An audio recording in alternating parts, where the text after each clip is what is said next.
L'Humana, c'est une installation artistique qui est conçue un petit peu comme un espace dans lequel les visiteurs pourront circuler, dans laquelle ils vont rencontrer différentes sollicitations, différents moments, différentes situations. Par exemple, ils vont rencontrer des images qui vont pouvoir résonner en eux, et que tout ce travail de résonance va pouvoir les amener à tout un questionnement intérieur, peut-être des prises de conscience, en ayant vécu quelque chose de stimulant ou quelque chose d'éveillant ou simplement quelque chose de questionnant.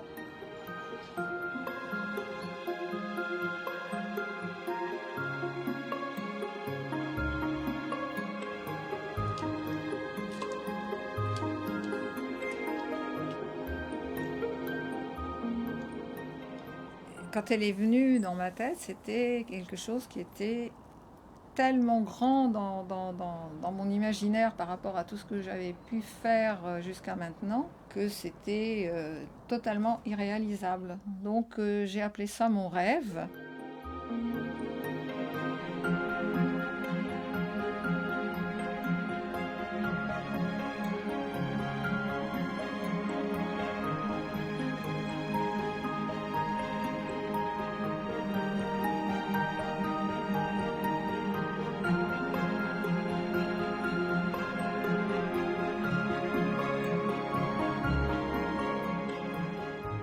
Je savais qu'il fallait qu'on puisse traverser l'œuvre. Dans l'œuvre, il y aurait 3 zones. Une première zone qui était plutôt sombre.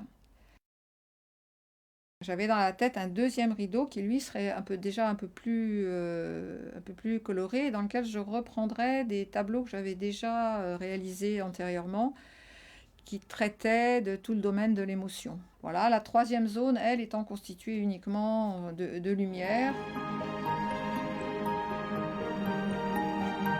Si je refais un peu l'historique des œuvres que j'avais faites avant, je pressens qu'il y a quelque chose qui permettait d'arriver là. J'ai quand même fait un passage d'œuvres qui étaient à taille, je dirais, assez classique pour des œuvres d'art. Là, je passais tout d'un coup à quelque chose qui avait pris une ampleur complètement différente. En même temps, je sens bien que tout le travail qui a été fait antérieurement m'a permis à un moment donné que cette œuvre arrive dans ma tête.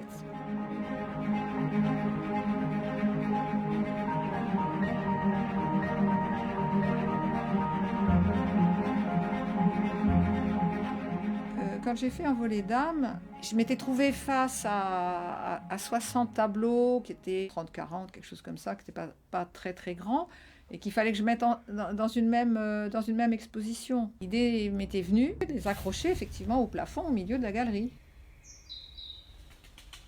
Mon travail était presque inverse là, c'est-à-dire les tableaux, je les avais, et simplement il fallait que je les montre.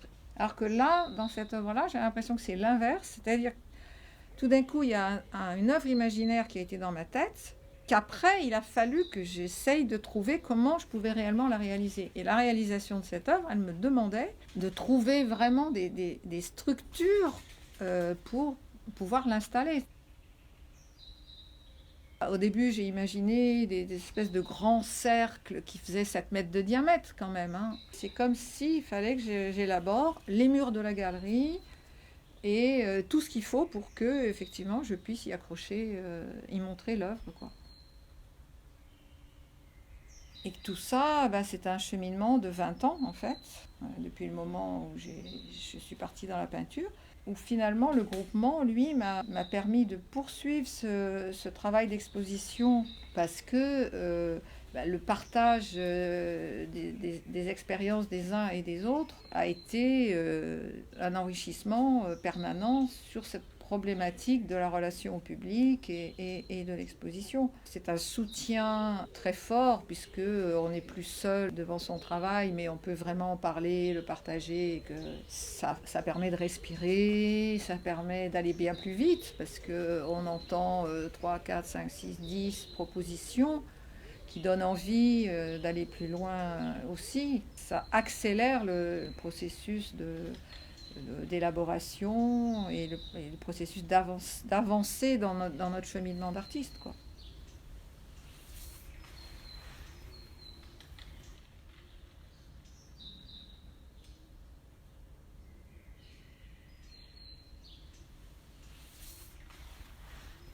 Elle était déjà bien inscrite en moi et qu'il y a quelque chose qui la faisait tenir.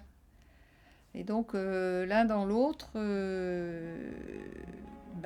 me suis décidée à un moment donné à me dire, bon, alors on peut peut-être juste essayer de faire un test. Donc j'ai passé tout mon été à couper, plastifier, accrocher. Ayant parlé de cette œuvre à plusieurs personnes autour de moi, il y a un ami qui s'est proposé pour venir m'aider un petit peu techniquement. Donc à deux, on a testé l'installation dans la galerie. Voilà, jusqu'au moment où l'exposition a pu avoir lieu. En les fabriquant, je me suis aperçue que c'était peut-être mieux de mettre tel morceau à côté de tel morceau. Et donc l'idée m'est venue, au fur et à mesure que je coupais tout ça, d'intégrer dans tous ces morceaux des images, alors beaucoup plus symboliques cette fois-ci, qui représenteraient justement tous ces obstacles potentiels qu'on peut rencontrer dans notre vie en avançant, ou même si on envisage le point de vue de la société, tous ces obstacles qui freinent un peu l'avancée de la société. Il y a des mots qui me sont venus, je sais pas, le pouvoir, la pollution, les armes, la malbouffe, voilà, toute une série comme ça de notions freinante, plutôt disharmonieuse pour la société. Et donc là, c'est pareil, il a fallu que je glisse les images, mettons une par rideau, mais pas toutes à la même hauteur. Et donc c'est là que les choses ont commencé un petit peu à se mettre en place et que les fils de tableaux se sont agencés les uns par rapport aux autres. J'ai à travailler avec ce qui se présente à partir d'une intuition qui me dit si ça s'est présenté, c'est qu'il y a quelque chose à aller creuser là-dedans. Et à ce moment-là, il y a quelque chose qui émerge, qui avance. J'ai pas l'impression de chercher quelque chose, j'ai l'impression de creuser pour aller quelque part que je découvrirai au fur et à mesure. C'est une intuition, mais une intuition qui a de l'énergie, quoi. Ça vient d'ailleurs, c'est constitué autrement, c'est fait d'autre chose. Je me suis posé plusieurs fois la question en me disant, mais t'es complètement folle, mais dans quoi tu te lances, quoi? Dans quoi t'es partie là et là l'énergie pousse, donc j'y vais.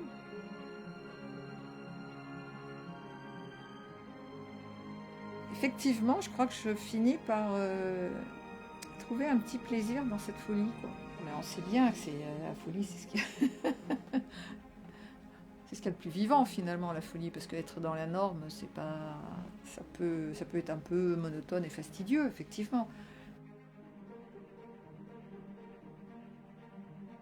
Dans ma tête, elle était toujours là, même si je pensais qu'elle n'était pas réalisable.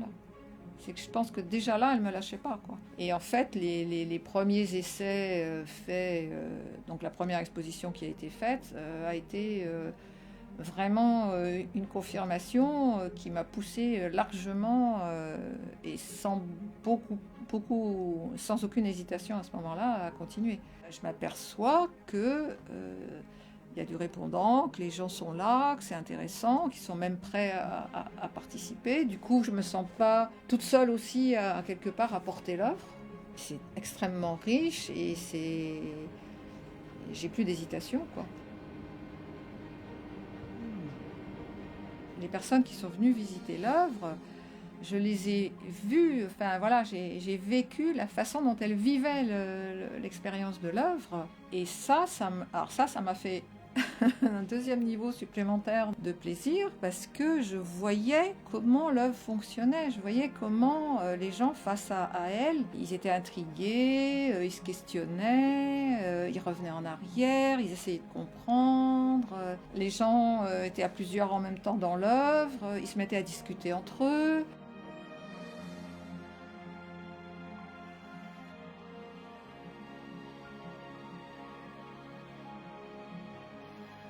Alors là-dessus est arrivée un peu cette histoire où moi je me suis dit bon, ok, je continue, et on a défini ensemble qu'on allait faire une exposition, une étape suivante, et donc je suis partie dans l'idée de commencer à construire tous ces nouveaux rideaux puisqu'il allait falloir en faire un peu plus.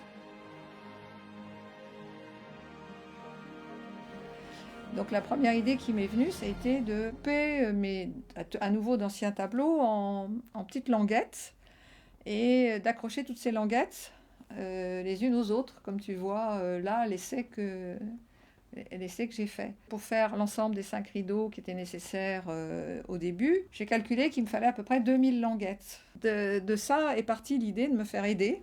Voilà, j'invitais les gens chez moi et puis on passait un moment ensemble, et j'imaginais bien qu'en découpant on pouvait discuter, voilà, que ça allait être plutôt sympa. J'ai lancé l'invitation et il y a 5 personnes qui sont venues, quoi. Et donc, au vu de tout ça, je me suis posé la question suivante qui était quelles étaient les images que j'allais mettre dans tous ces rideaux que je créais.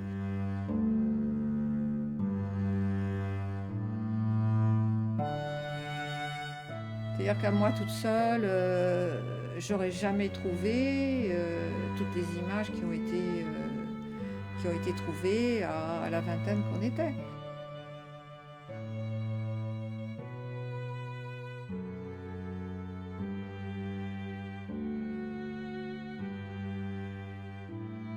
Des personnes m'ont proposé de mettre en fait des peintures qui seraient symboliques de l'image, alors que moi je ne mettais que des images beaucoup plus concrètes, et je trouve ça bien plus riche par rapport à l'œuvre elle-même, donc ce collectif a une force incroyable.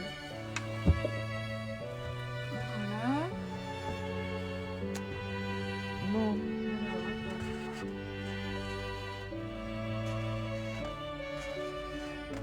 C'est pas l'art comme objet décoratif pour moi, c'est l'art comme objet de questionnement de la société. C'est vraiment ça qui m'intéresse, c'est comment, en posant un objet d'art dans la société, on lui permet de raisonner avec cet objet, et donc peut-être de bouger quelque chose ou de se questionner. On vient bousculer un peu quelque chose, au point que j'aurais presque envie de dire que l'art, finalement, on devrait le mettre en premier dans la société.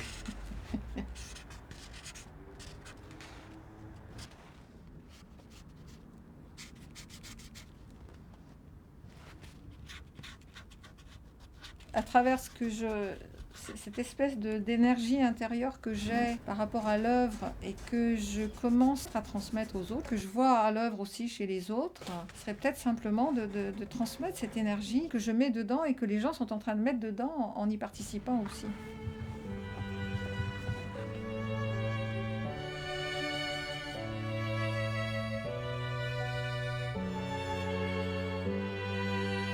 On sent bien aujourd'hui dans notre société que énormément de gens sont dans une posture d'insatisfaction quand même par rapport à tout ce qui leur est donné à vivre, et qui sont en recherche d'une amélioration du fonctionnement de la société. Se questionner sur qu'est-ce qui fait qu'on ne peut pas être dans cette joie justement, ou dans cette harmonie, qu'est-ce qui fait qu'on n'y est pas et comment est-ce qu'on pourrait faire pour y aller.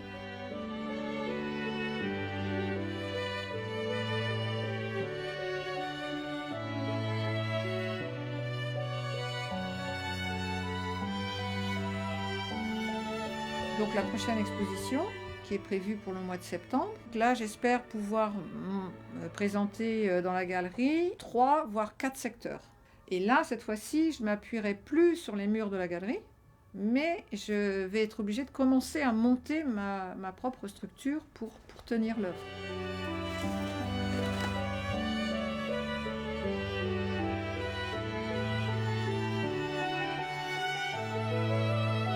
Quand j'ai lancé ma proposition là, d'expérience créative, parmi toutes les réponses, j'ai une amie qui m'a appelée. Elle me dit « Ah ben j'ai reçu ton mail. Et alors écoute, ton histoire, moi c'est farfelu, je sais pas, je vais pas participer parce que voilà, je trouve ça trop farfelu, ça me parle pas. Mais par contre, ce que j'ai compris à travers ton mail, c'est que tu me parais super motivé sur ton projet. Et moi, je sais, ça m'a rappelé une situation où j'ai fait quelque chose en étant vraiment motivée. Et à ce moment-là, c'est formidable quand on a cet élément de motivation. Et ça me met dans l'émotion. Et donc, je te fais un don. Et donc, elle m'a donné de l'argent pour Humana. Voilà. Alors ça, c'est... Voilà, je suis tombée des nues, là.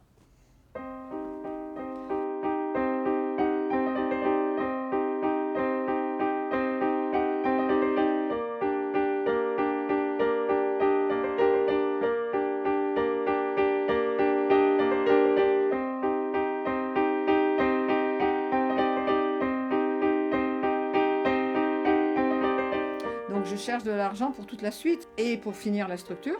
Et puis au-delà de la structure, il va y avoir tout un jeu de lumière quand même à mettre en place. Donc, ça veut dire qu'il faut que je trouve un atelier où je vais pouvoir commencer à élaborer dans sa taille définitive l'œuvre. Sans compter qu'après se posera la question du lieu d'exposition. Alors, dans ce mouvement-là, il peut y avoir un soutien à l'œuvre, soit par un financement participatif, soit peut-être par d'autres moyens que j'imagine pas, mais c'est pas forcément d'argent dont j'ai besoin. Je peux aussi avoir besoin d'un lieu.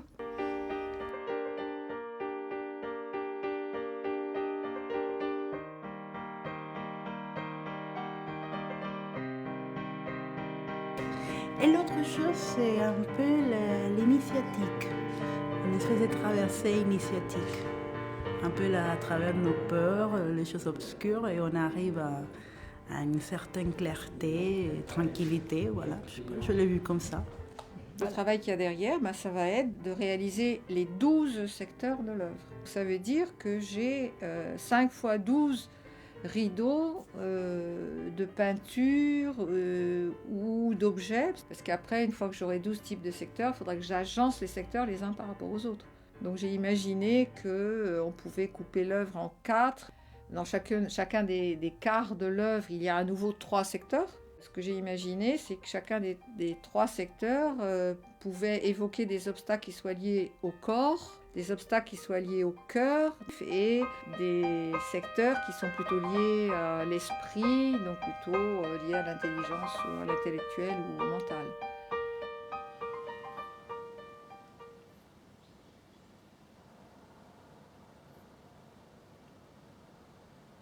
Ce que j'y vois dedans, c'est comme une image de mon propre cheminement de vie, qui, à force de cheminement et de travail et d'écoute de l'extérieur et de moi-même, m'a permis petit à petit de sortir un peu de zones trop lourdes et trop difficiles pour un peu mieux comprendre, j'ai envie de dire, le fonctionnement du monde et du coup m'y sentir moi-même plus à l'aise, jusqu'à peut-être à être uniquement dans la joie, effectivement.